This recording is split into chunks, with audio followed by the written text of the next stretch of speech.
Hey everyone, it's Carolyn and welcome back to my channel. Today's video is going to be a what I eat in a day while I have PCOS. A very nice viewer left a comment on my video last week asking me to show what a typical day of eating looks like for me. So that's exactly what I'll be doing today.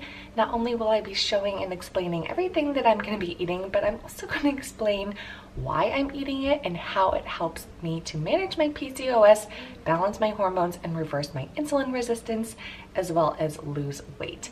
So let's jump right in. I'm about to prepare my breakfast. It is about 9 o'clock in the morning and I'm getting pretty hungry.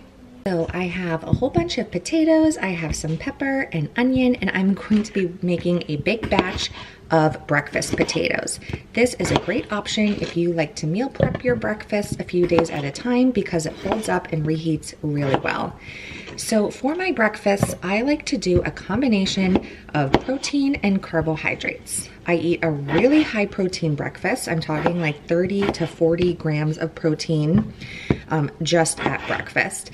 And that might seem like a lot, but you get used to it after a while. And eating a lot of protein in your first meal of the day really helps to stabilize your blood sugar for the rest of the day. So that's why I do that. And as far as carbohydrates, I know what some of you might be thinking. Everybody preaches how people with PCOS have to eat a low carb diet or a no carb diet or a keto diet. And that is just simply not the case. You really have to be picky about what carbohydrates you're eating. You definitely want them to be healthy carbohydrates. And what I mean by that is that they have both fiber and not a lot of added sugar. So carbohydrates like fruit, starchy vegetables, rice, quinoa, oatmeal, things like that. Those are all healthy carbohydrates and you're more than welcome to have them, but you want to eat them at the right quantities as well. So I like to eat the majority of my carbohydrates at breakfast, and that is for a few different reasons. In the morning, you are actually the most insulin sensitive. Yes, you heard that right. Even if you have insulin resistance, which most women with PCOS do, you are most insulin sensitive in the morning because you've been fasting all night and using up all of your glycogen stores. So in the morning, you can eat more carbohydrates and it has less of an impact on your blood sugar. So that is why I am making a big batch of breakfast potatoes, and don't even have to feel bad about eating it because I know it's not going to have the same effect on my blood sugar as if I had it with dinner, let's say. So I am going to be having about half of my plate with carbohydrates, my breakfast potatoes, half of my plate with protein, and I'm still gonna have a really balanced blood sugar effect afterwards because I'm more insulin sensitive in the morning, and I also have the protein, which does a great job of balancing blood sugar as well. That's why whenever you're eating carbohydrates, you should definitely pair protein with it. Now, I know potatoes get a really bad reputation, especially for people who follow low-carb diets, but potatoes actually have a very high rating on the satiety index. That is a way of measuring how full you feel after eating.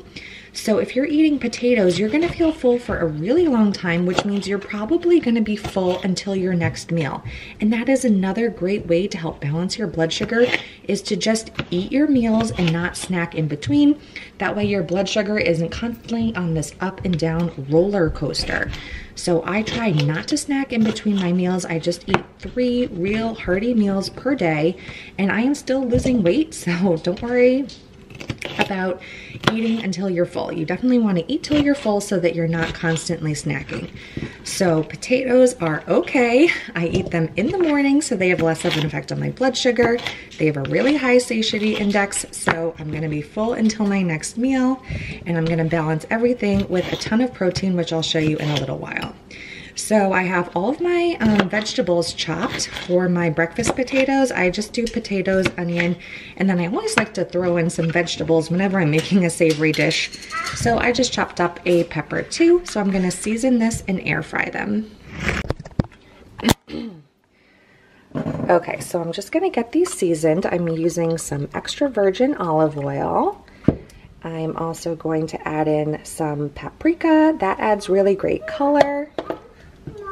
I love adding turmeric to almost any recipe that I can make. Turmeric is a great anti-inflammatory spice to incorporate into your cooking, and people with PCOS often have chronic low-grade inflammation. I'm adding some garlic lovers seasoning because I love garlic. I'm gonna add some salt and some fresh ground pepper. These are all set to go in the air fryer. This is gonna give me quite a few breakfasts this week. I cooked them at about 375 for about 20 to 25 minutes. Everything takes less time in the air fryer. So if you're doing it in the oven, I would increase that temperature to like 400, 425 and do it for about 30 minutes and just see if they're done to your liking, if you like them more soft versus crispy. Sorry, the air fryer is a little bit loud, but towards the end of the baking time, I'm gonna be adding in my proteins. So I am obsessed with these. They are the Never Any Breakfast Chicken Sausage from Aldi, and these type of breakfast sausages are available at almost every grocery store. These are a chicken sausage, by the way, and I absolutely love these because they have only 1 gram of sugar in them. So just be careful when you're buying breakfast sausage. A lot of them are like maple flavored, so they have a lot of sugar. So just find ones that are like pretty low on sugar, which these are. I love them. I buy multiple packages every time I go to Aldi, but again, you can find them almost anywhere. So I'm gonna heat up 2 of these when the potatoes are almost done, because these are fully cooked. They only need to be warmed up. And then I also have some leftover hard-boiled eggs that I can chop up and incorporate into the meal. So an egg has about 6 grams of protein. These, each link has 5 grams of protein. So if I have 2 of these, 2 eggs, that's 22 grams of protein. So I told you before, I like to eat at least 30 to 40 grams of protein with my breakfast to really fill me up, give me energy throughout the day, stabilize my blood sugar. So the way I get that last bit of protein that I want is through my coffee, actually. If you're not already using collagen, you are missing out. Not only it's good for hair, skin, and nails, but it also has protein in it. 1 scoop has 9 grams of protein. So depending on how much protein I'm eating in my food, I'll add either 1 or 2 scoops of collagen in my coffee. So it dissolves beautifully. You can't taste it. This is my favorite brand. It's not sponsored by any means, but this is the one that I always come back to. I've tried a whole bunch of them, and I just love this one because it dissolves perfectly and you can't taste it at all. And then in my coffee is also where I add my favorite PCOS supplement, Ovasitol. This is a must-have for women with PCOS. I believe I'm probably going to be doing a video on all the supplements that I take fairly soon, so if you're interested in seeing that, just leave me a comment and I'll try to get that done really soon. But this is a powder as well, and it dissolves perfectly in my coffee.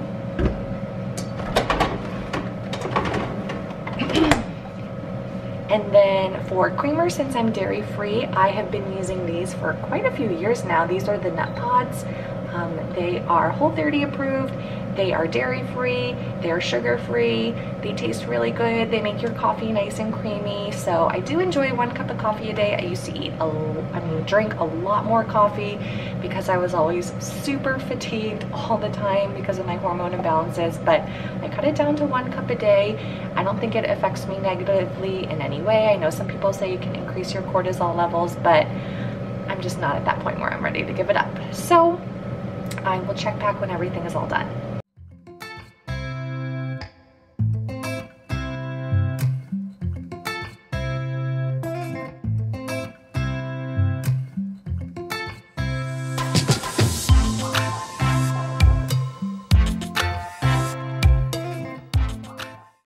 I am back. It's about 1:30 and I'm going to be making my lunch. Now I usually eat 1 of 2 things for lunch, one of them being leftovers. I always cook more for dinner than what we actually need so that I can pack it up, and usually I bring those to lunch. So when I am home on my days off, I am almost always making one of my big kitchen sink salads. So before you roll your eyes at me and think, oh, of course she's making a salad for lunch, I don't make your typical salads that most people do with like lettuce and tomatoes. My salads are big, hearty, and super filling. And I love mixing ingredients, having hot foods, cold foods, raw vegetables, cooked vegetables, making different dressings, adding nuts and seeds and all different sorts of things. So I guarantee that what I'm about to make is not your typical salad that you're going to be grabbing at like a cafe somewhere. So let me show you how I build it because it is a process. Okay, so I always start with a big base of mixed greens. You seriously can't eat enough, so feel free to like fill your bowl up. I am such a volume eater. I like having a really big plate of food, so this is why making these huge salads works really well for me. So I always include a ton of veggies in my salad. That just really helps to fill me up so that I don't feel like I'm deprived. So I have some multicolored carrots right here, a whole bunch of sliced cucumbers that are super crunchy, love that. Peppers, same thing. I also have a bunch of sliced tomatoes. I'm gonna add some blueberries to my salad for sweetness. I don't eat a ton of fruit. In fact, I probably only have fruit once a day. I know fruit is very healthy. You don't have to tell me that, but it does have sugar in it. It's natural sugar, but it has sugar. And I'm still working towards managing and reversing my insulin resistance.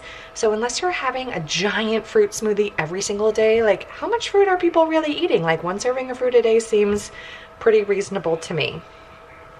I'm gonna add half of an avocado that I sliced up already. These have great healthy fats. Again, that really helps with keeping your blood sugar from spiking, adding protein and healthy fats to your meals. So I'm adding half an avocado, and then I have a whole bunch of things that you're gonna think are kind of weird, but I promise you they are really yummy. Before I add anything else, I'm just gonna add in some of these roasted red peppers because I have them in the fridge and they look really good.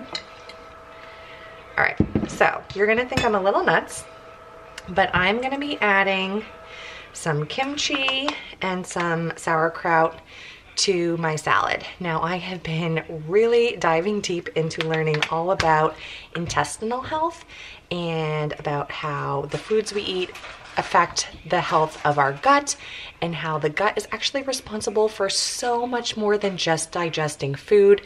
It creates a lot of hormones. It's responsible for a huge percentage of our immunity.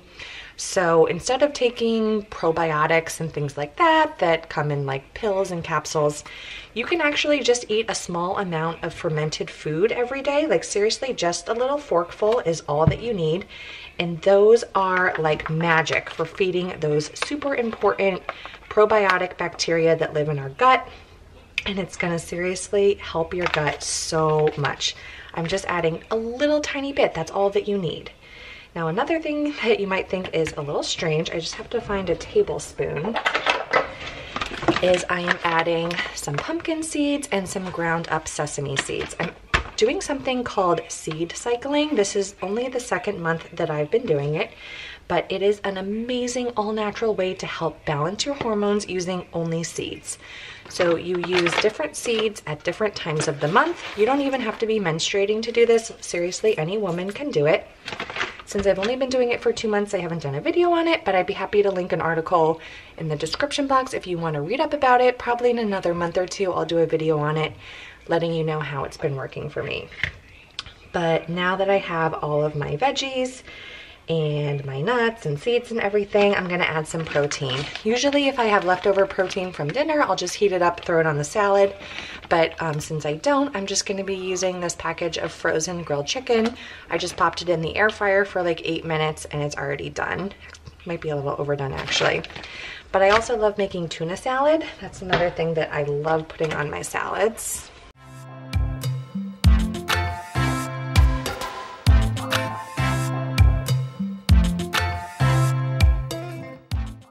Okay, so here's my salad. It's gigantic. It has protein, it has healthy fats, it has vegetables, it has fruits, it has nuts, it has seeds.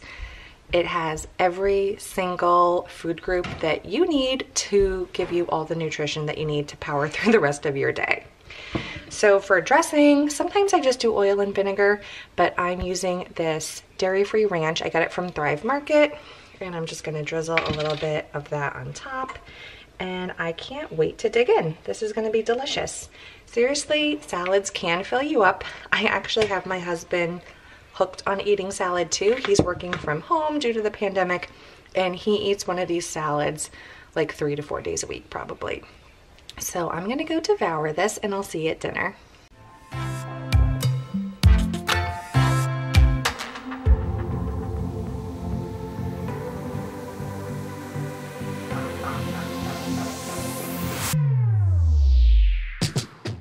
It's 5:30 now and I need to get started making dinner. Now I would say that most nights I eat a pretty low carb diet. Most of the time I am eating a protein, some form of meat, along with double veggies.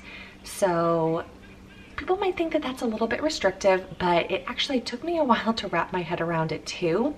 And it all comes back to the reason why we're eating carbohydrates. So most people don't actually need to eat a lot of carbohydrates at dinner because the whole point of carbohydrates is to give our body energy. Carbs are our body's preferred source of energy. So that's why it's perfectly acceptable to go ahead and have a reasonable amount with your breakfast and your lunch because you need energy to function throughout the day. But after dinner, most of us are going to be winding down, we're going to be trying to relax, and we're going to be going to bed and sleeping all night.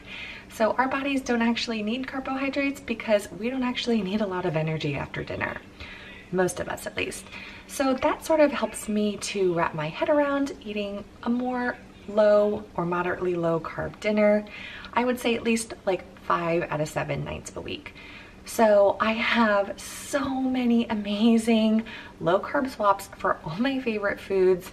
I have lots of videos including these. I'll link a few down in the description box if you're interested. But you know, just sort of keeping this little blueprint of a protein and 2 veggies is like pretty standard in how I kind of like frame our meals. So anyways, enough blabbing. Tonight I'm just going to be marinating this piece of salmon in some teriyaki sauce. This is my favorite way to make salmon. I've literally done it for like over 10 years. Asian sauces can be a little bit tricky to get gluten-free because a lot of them contain soy sauce. Most soy sauces contain gluten, so just make sure to read your labels. I ordered this again from Thrive Market. They make it so easy to shop for things based on food allergies or intolerances. So I marinate my salmon in that, and then I just sprinkle on a tiny bit of panko breadcrumbs, gluten-free panko breadcrumbs, and it gives it a really nice crunchy topping. Then for my double veg, I'm gonna do a bag of this. This is the cauliflower stir fry from Trader Joe's. It can be so delicious if you prepare it right. I cook it with lots of ginger, lots of garlic, their sesame oil, and either gluten-free soy sauce or coconut aminos. I have both, so I'll just throw in whatever I can find first. And it really tastes like cauliflower, or it really tastes like fried rice. It's super yummy, I promise, if you give it a try. Just make sure to really flavor your cauliflower rice if you're gonna cook it. It doesn't taste good on its own, you have to flavor it. And then I just have these in my fridge. These Brussels sprouts, I'm just gonna cook them in the air fryer. I usually just cut them in half, season them with some spices, and then I love drizzling a little bit of balsamic vinegar on them too. That makes them taste so good, and they get kind of caramelized, and they're super crunchy in the air fryer. So let me get this all put together and I'll show you how it looks when it's done.